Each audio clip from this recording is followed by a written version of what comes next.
Hey everyone, Jessica DeMarie here, and I just have to talk to you guys for a second. So this is on parental alienation. I did my 14th documentary last night, but I just wanted to touch on the subject of our kids and where to start. That we all know that they're innocent in all this, and that basically the alienators will manipulate and brainwash our children, and their thought process becomes of what the alienators is. And what's really sad is that our children will turn around and say things like, I hate you and I don't love you. And they will also say things like, Dad or Mom had nothing to do with this. This is all on my own. I don't want to see you all on my own. You're the one that made me hate you. You're the one that made me not love you. You're the one that abandoned me. Not Mom, not Mom or Dad, meaning the alienator. And they will basically protect the alienator. But the truth of the matter is I don't even know if it's protection. I don't really even know if it's that, because I mean, the kids don't actually know. They don't really know what has happened. They actually truly believe that these thoughts that they're feeling are true thoughts and true feelings. And so when they in turn defend the other parent, they don't really know that they've been manipulated and brainwashed, and that the whole thought process has been changed on them. And it's really not fair. It's really not fair and not right that this child isn't given the opportunity to have a normal, fair relationship with the alienated parent. And when you obviously are a normal, loving mother or father, I just can't see past the fact that what's the reason? What is the reason behind all this? You know, if you really step back, and this is a really good point, if you really step back and sit the alienated child down, even at age 18, my child is going to be 18, my son's going to be 18. So even if you sat the child down, even at 18, 4, 18, 16, 12, whatever, you know, that child is never going to be able to give a full answer as to why they do not want to see you, as to why they don't love you. The only answer is a very blunt answer. You abandoned me. So then the alienated parent will say, well, what do you mean I abandoned you? What are you talking about? Why are you saying that, you know, I abandoned you? Well, you left me. And they really can't give a really clear answer. Why do you hate me? And the child is not going to be able to give you a clear answer. I just hate you. That's like one of the main answers you're going to get is, I just hate you. I just don't like you. I don't like who you are. I don't like you, and I don't want you in my life, and I'm happy where I am, and I'm happy with my basically new family, and you're nothing. So the child will say this to the alienated parent. But there's never really, it's always a runaround with the alienated child that's been alienated from you. It's always never going to be like a straight answer. Like, you abandoned me when I was 12, and you made me, I don't know, anything. You made me sleep in a bathtub because we didn't have anywhere else to sleep, or I don't know. That's just like a crazy random thing. But there's no like real abuse. There's no real neglect there. It's all like fabricated in your child's head. And so, I mean, the question is, if you keep on bringing this up to the courts, and you keep bringing this attention to this parental alienation, you know, that you've been alienated from your child, to the courts, I don't understand why they are not saying, we need to bring the child in for evaluation instead of sending us to counselors. They keep sending us, these courts keep sending us to counselors, counselor. But the root of the problem is it's not about going to the counselor. It's about asking the real question. Okay, your mom feels like, you feel like your mom or your father has abandoned you. Well, why? And in every single one of the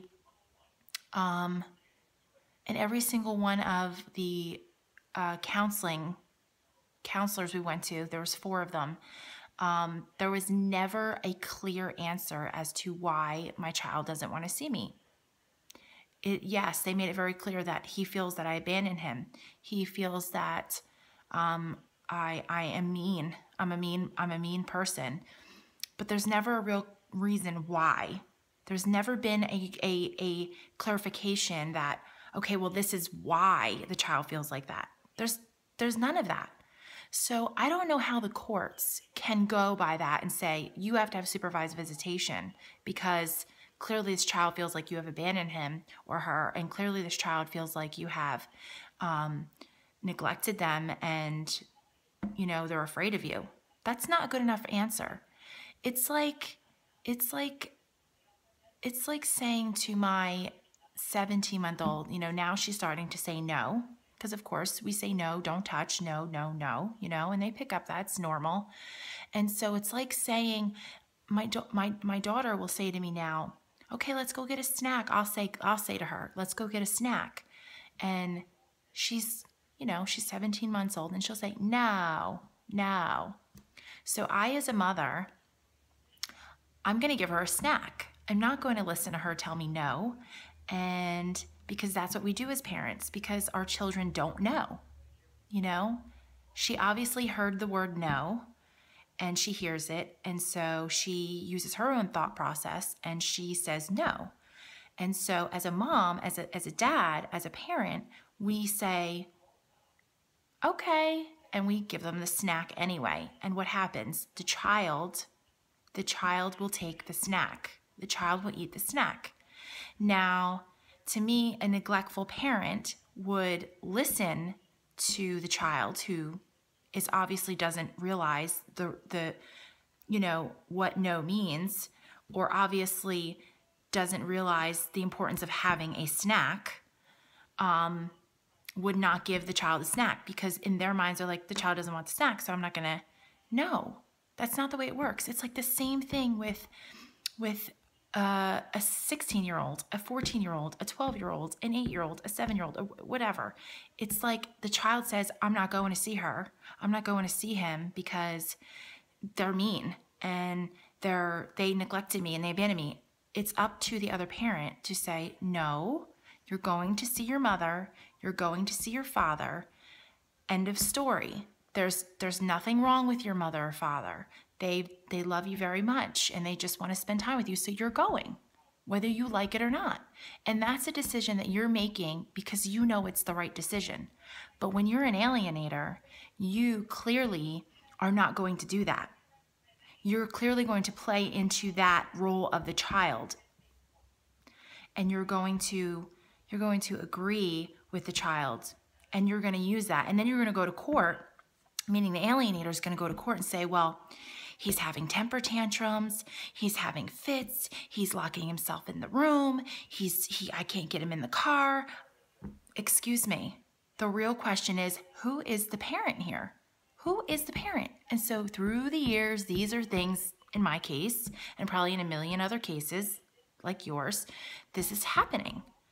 And the alienator is allowing this to happen. The courts that you go to protect your rights as a parent, to have normal, loving relationships with your child, with your children, the courts are allowing this to continue to happen. Even though you, as the non-custodial parent, are going to the courts and saying, this is wrong, this is what's happening, I'm trying to enforce my rights, this is what's been happening, but they do not listen. And so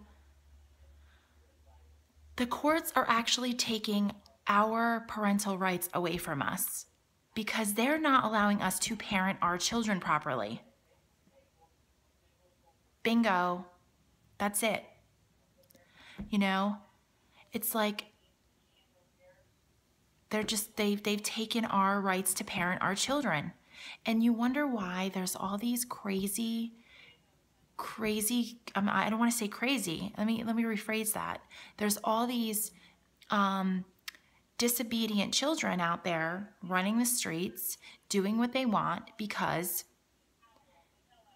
these parents are not parenting their kids.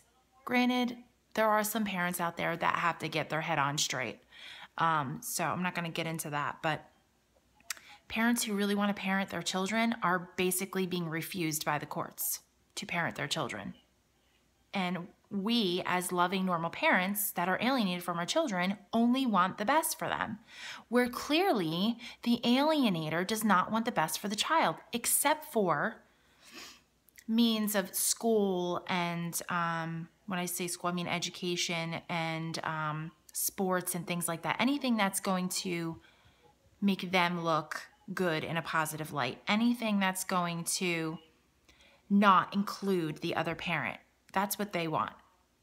So I hope that I kind of touched on a few things that you guys can, relate to. But I think this is something that the courts need to start thinking about. And, since when is it okay for a 14-year-old child or 15, 16-year-old child allowed to say whether or not they want their parents or not? Since when? The courts have been allowing this. And even at 18, if I have to support you, if I'm going to support you and I have to pay child support, then I should be allowed to have visitation with my child, and the child should be made to come see me unless they are able to support themselves. If they clearly do not need me, then why am I supporting? Why am I supporting a child that clearly doesn't need me? The child is clearly saying they don't need you / me, and yet we still have to support them. So I'm good enough to support you, but I'm not good enough to see. So I don't get that. I know that those two things don't go hand in hand, but somehow we have to figure out new bills and new laws to get passed about this. And so I've said it before, this is my mission, and I will do everything I can.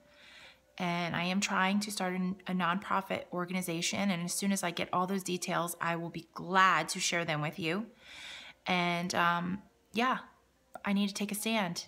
And I mean, there's just so many things. Like I said, I've been through this for 13 years, 14 years. So like there is so much in my brain right now that I just want to pour out. I just want to get out. So I'm going to end that on a positive note because my daughter is sleeping and I don't want her to wake up in the middle of this. So I hope you all have a great, wonderful weekend. And as you know, Halloween is coming up, and I hope all of you get to reunite with your children and get to spend some of this holiday with them, as I truly wish that I could do with my oldest son. Like, I wish that I could go to haunted attractions with my son, because it's fun and I love doing that. Halloween is my favorite time of the year, and like I miss that. And he's going to be 18, and I don't want to cry right now because I just don't want to get into it. It does just disturbs me because there's so many moments that I'm missing out on with my son, even now. And I've missed out on a lot of those moments for over almost 14 years now. So, I think the last birthday I spent with my son, he was 7. So it's been a really long time. And I pray to God that he will see these one day and come back to me and just start new and be able to form a bond together that has been totally ripped away from me and broken. So yeah, I hope that, and I hope that for all of you guys. And so I hope you all have a great weekend. Thank you. Bye.